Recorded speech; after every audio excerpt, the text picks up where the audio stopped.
Is Kirby Star Allies as mediocre as everyone was saying back in 2018? Well, I recently took it upon myself to replay the game here in 2022, and let's talk about it. Hello there, everyone. Welcome back to the channel. My name is Botox Media. Before we get into the video, I do ask that you please hit that subscribe button and like the video. Of course, going to be covering a lot of Kirby stuff. If you like Kirby, if that's your thing, get ready for Forgotten Land because I will be covering that game quite extensively. I'm very excited for that game. I cannot wait. But I wanted to go back and play the other AAA most prominent Kirby game on the Switch before Forgotten Land comes out, and that is, of course, Kirby Star Allies. So this was released in March of 2018. It is your bread and butter, generic modern Kirby game. And I say generic, and I mean generic. I put on the thumbnail, and I might even have entitled it this, like, we were wrong about Kirby Star Allies. Yeah, we were wrong. It's actually worse than I remember. I don't know if it's worse. It's just still very mid, in my opinion.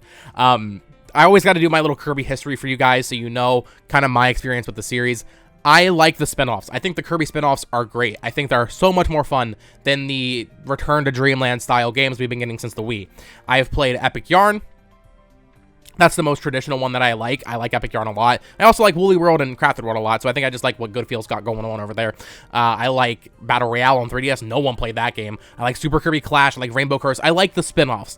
The platformer 2D Kirby games, I think, are so mind-numbingly boring that I just haven't really felt the need to go back and play more of them. I'm going to play Planet Robobot after this, after I post this video, and I'm excited to do that because I have heard Planet Robobot is like actually really freaking good.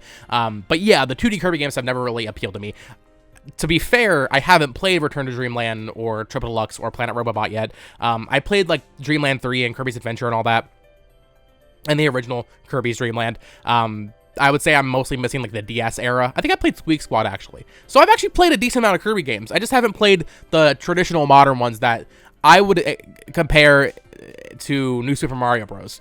Ever since Return to Dreamland, the Kirby games have felt like that, kind of. At least from an outsider's perspective, even though, like I said, I've played a bunch of games. Triple Deluxe and Star Allies especially just feel like more of the same thing. Planet Robobot is the exception there. I've heard that that is actually a very, very good and creative game, so I'm excited to play that. But Star Allies, man, if you have not played this game, look at the box. Okay, you've played the game. There's nothing to it. There's no creativity. The levels are so boring. I'm not one of those people that says, oh, Kirby needs to be hard, and I don't think it needs to be. But even this is a little much, man. So the main gimmick this time around was you had 4 people on screen at once. You can play it 4 players with people locally, or you had 3 co-op allies. I played this with my girlfriend, so I had 2 actual people playing and 2 computers. The issue is you're forced to have 4 people at all times, which I think is already a big issue.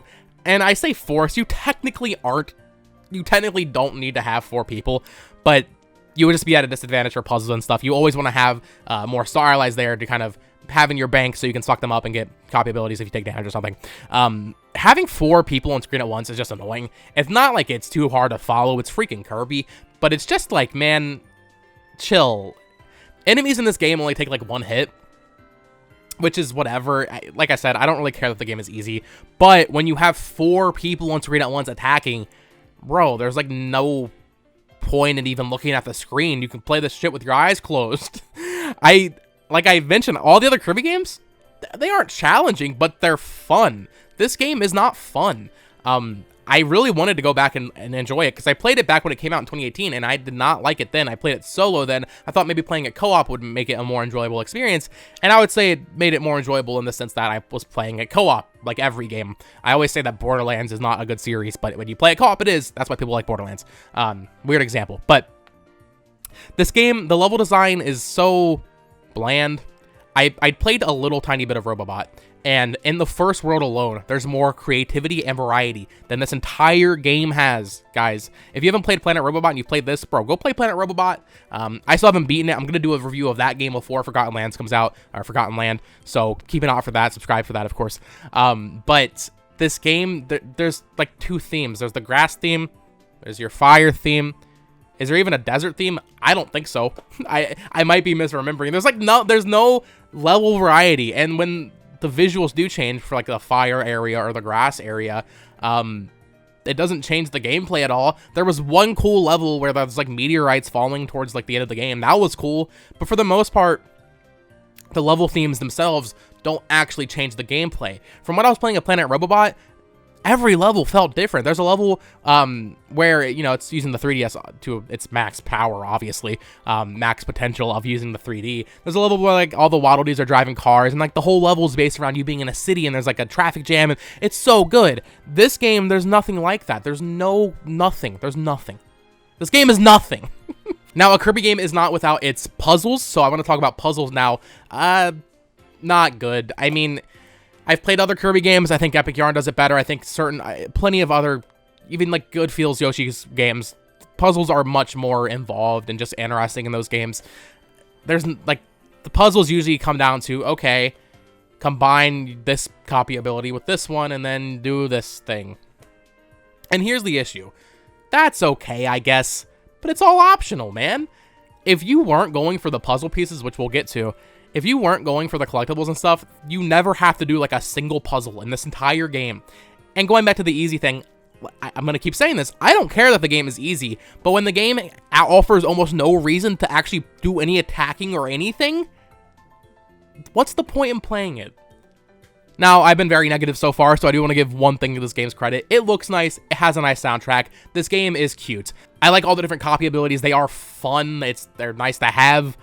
But, and I like the fusing of the copy abilities. I think that's a decent idea. I think they just didn't do it right. And after playing the Forgotten Land demo, it really makes me like think, man, I wish this game had more progression. I wish I could upgrade my abilities. Super Kirby Clash is a game I genuinely really enjoyed. It's a very basic monster rush boss game, but you upgrade your stuff, you get new equipment, you feel like you're progressing. In this game, there's nothing like that, because every ability just does the same thing. If you have the Kirby sword copy ability, and you have one of your partners make it on fire, that is the exact same as making it turn to lightning. There's no difference. Enemies die in like one hit, so why even do it to begin with? I don't know. It's like they try to maybe do too much to the point where what they did do didn't really feel necessary. It doesn't feel like I need to be doing any of this, except for the very few puzzles just to get puzzle pieces, which you don't need to do anything in the game, and are literally just for a gallery like freaking Street Pass, which don't offer any real unlockable. You get some cute music, you get a cute picture, and that's it. I also want to talk about length really quick. This game is really short. There's 4 worlds, and the pacing is really weird. It's off. Something ain't right here. So the first 2 worlds have like, I don't know, maybe 6 or 7 levels each. I might be a little off there. But then World 3 has like probably 15 levels maybe. And then World 4 has like way more levels than any other world. The last world took almost as long as like the 3 other worlds combined for me to beat, because each level had like a companion level where there's like a boss level. What was going on there? They could have just made a new world. They could have made it 5 worlds, 6 worlds. I don't know. I don't know why they did this. They have extra levels that you unlock, kind of like Mario World, where like there's like a secret exit or whatever. So you get some secret stages to play. Honestly, I would have rather them just been in the game. You know, I mean, they weren't hard to find or anything. That's fine. But at that point, just make them levels for people to play. There were some cool boss, like, extra levels where, like, the one I remember specifically, of course, you fight Wispy Woods at the start of the game in World 1. There's a bonus level where you fight, I forget, it's like Grand Outer Woods or whatever. It's just a clone of Wispy Woods, which, you know, it's boring, but, like, it's cool. It's cool seeing at least a new design, you know? Maybe make that part of the game. I don't know, man. And then here's my biggest issue with the game, honestly. This is something I didn't realize when I played it originally, because I was playing it solo, and once I beat it and I saw credits, I didn't really care. The extra mode where you get to pick your dream friend is so much more fun than playing as Kirby. I wish it was just the game. So you have all your dream friends, which are just all the main enemies that you can get their copy abilities from, and you can pick them, and then you go through each level. Bro, this is so much more fun. You get like little power-ups throughout the thing that lets you, it'll like increase your attack power or your speed, and it's just more interesting. The issue for me is I've already beaten the game, and the only thing to go back for really is the puzzle pieces, which just isn't worth it for me. I want to enjoy it, I want to play the game more, but there's no incentive for me to go play the Dream Friends mode, or the there's like a boss rush mode. That's cool. It's kind of like All-Star mode from Smash Bros. If you've played that, I'm sure you have. That's cool too, but there's no incentive. There's no incentive to play the game after you beat it, unless you really, really care about those Kirby illustrations, which isn't enough for me. I'm going to keep talking about Forgotten Land for the next year, probably, because that game looks amazing and played amazingly in the demo. That game has Gachapon. That's not much, but at least it's like collectible figures. A puzzle piece, a randomly generated puzzle piece, is not enough collectible for me to want to replay anything in this game. And another thing to the game's credit, actually, in this case, is the final boss. The final boss is really good. I really like it. It's the first like semi-challenging thing in the game. I actually died once when we were playing. Granted, I wasn't going try hard or nothing. But I died and I was like, oh wow, I actually have to like look at the screen.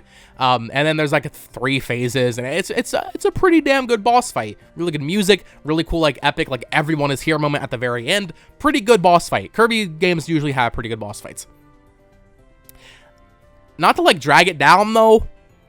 There should be one boss per world on, maybe not that caliber to that extent, but something like that.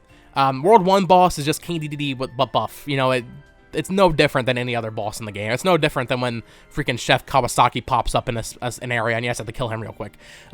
This one actually added like, you know, like you're flying, spoiler alert for this 4-year-old game, you're flying on like the Dream Star, whatever it's called, the Power Star. And you're like on a 3D space shooting. That's interesting. They actually did something. They created a new gameplay mechanic for a boss. I think every world should have had at least one of those. Maybe not as to the epic extent of you once in space fighting this whatever demon. Maybe not to that extent, but close. I think they should have done. I think that was the bare minimum that this game should have had. But there you guys have it. That is my updated thoughts on Kirby Star Allies in 2022. Were we wrong? Yes. I think it's actually a little worse than I remember. The game is... I don't dislike it. This is the issue. Kirby games are inherently kind of cute and kind of enjoyable. So I'm just like, man, this game could have been so much more, but it's so damn mid. The puzzle pieces are not a good collectible. They're so boring. I don't care about some damn illustration. It's fine as like a different collectible, but there should have been something else. So the replay value was not there. The story mode is way too short. The extra modes aren't worth playing because that collectible, the puzzle pieces, aren't worth collecting. So in the end, you just have a very mundane, very generic Kirby game that's... I'm just glad we're getting a good one on Switch. Let's put it that way. But yeah, let me know what you guys think of Kirby Star Allies in the comments below. I know I'm pretty negative. Usually I'm pretty positive on this channel, but it is Kirby month, and I wanna get the story straight here before we go into Forgotten Land, because I am super excited for that game. That demo was so good, and I think it's a great thing that Kirby is finally going into the 3rd dimension. A little bit late here, but excited nonetheless. And yeah, like I said earlier, I will be playing Planet Robobot and probably posting a video on that. I might even try to do Triple Deluxe before the new one comes out, but we'll see. Of course, let me know what you think of the game down in the comments below.